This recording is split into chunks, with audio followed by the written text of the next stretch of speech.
Derrick Lewis versus Tallison Teixeira. Mm-hmm. I mean, it's a Nashville fight. I was expecting a better card, to be honest, but this is how they treat Tennessee. Is this what they do? That's wrong. That's just wrong.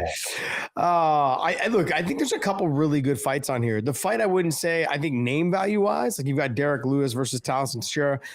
It should be a good fight. Someone's going to sleep. I don't think this fight gets outside of the second round. What do you think? I believe the same thing. This may go into the second round. It's not going to see the third round. No.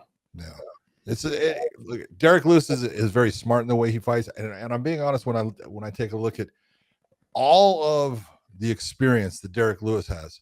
He knows he can fight, and one of the things that a lot of heavyweights don't, when they're looking and they don't have that specific skill set that can deal with Derrick in a way that causes him problems, they end up burning energy because he is explosive.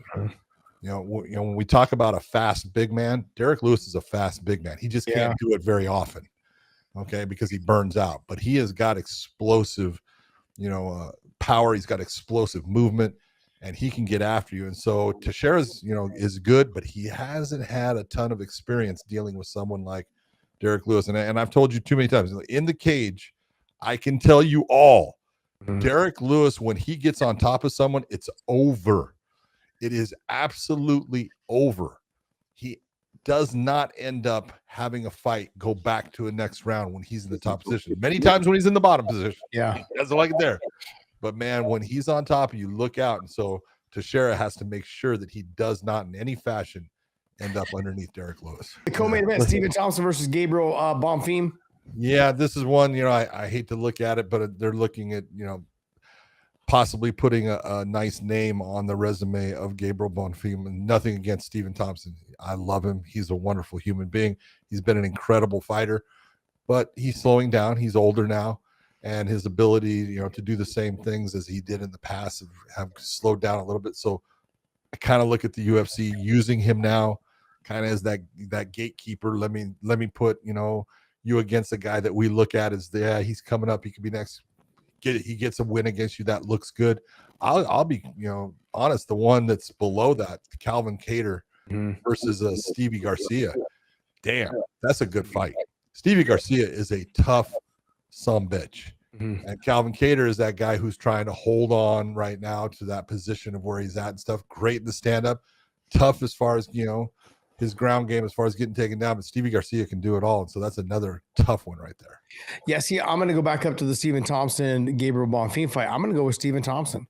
Okay. I think his style is going to keep the distance. I think it's going to throw Bonfim off a little bit, and I think being Bonfim not having ever fought somebody like a Stephen Thompson, it was very much remember how the Kevin Hall who has only someone that fought him. Yeah, so when you get in there, you're like, oh, I'm gonna just walk through this old man. I'm gonna do this. I'm gonna do that, and Kevin Holland found out the hard way. And I'm not just gonna walk right in and get it done. I thought Kevin Holland would be the faster fighter. I remember saying that on their show. Yeah, sure enough, I was freaking wrong because in the corner, Kevin Holland goes, he's fast. And it's like, he was 40 years old at that time, or 39 years old. He's already fast. So that's something that I know he is slowing down. There's no doubt about that. You can see it in the way that he moves. You can see it in the way his combinations come out. Gabriel Bonfim, though, I think he's going to have a hard time because Gabriel Bonfim's not as big as Steven. Steven's long and rangy, and he fights long and rangy. Having to learn to get past that without getting caught, it's very tough. Calvin Kattar needs to have an explosive night. He needs to make sure that he's doing something, putting pressure, landing big shots. It's going to be very difficult, though, because Stephen Gracie is very, very tough. Stephen Garcia. Stephen Garcia. Sorry, did I say Gracie? Yeah, you did. So, but look, Calvin Kattar, man, like I love watching him fight. He's the guy that, we've had a lot of conversations on this podcast about his talent, his abilities. He just hasn't been able to get there. I mean, remember when he fought the Magomed Sharapov? It was Zabit. Yeah, sorry. But when he fought Zabit, like just a great fight. But he started coming on towards the end. Yeah, he was winning at the end. Yeah, so that there's that ability there. And he just, after that, he had some good fights and then had some struggles, had some good fights and had some struggles. So I don't know if he's got enough left in the gas tank to make another run. at the title. But I think this can be one of those fights that kind of either can resurge his career or it can set him back quite a bit. True.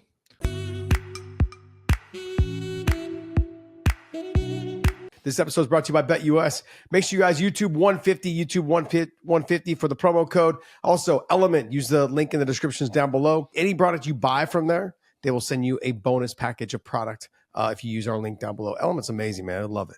And I want to say thank you, man. Thank you guys so much for continuing to support us.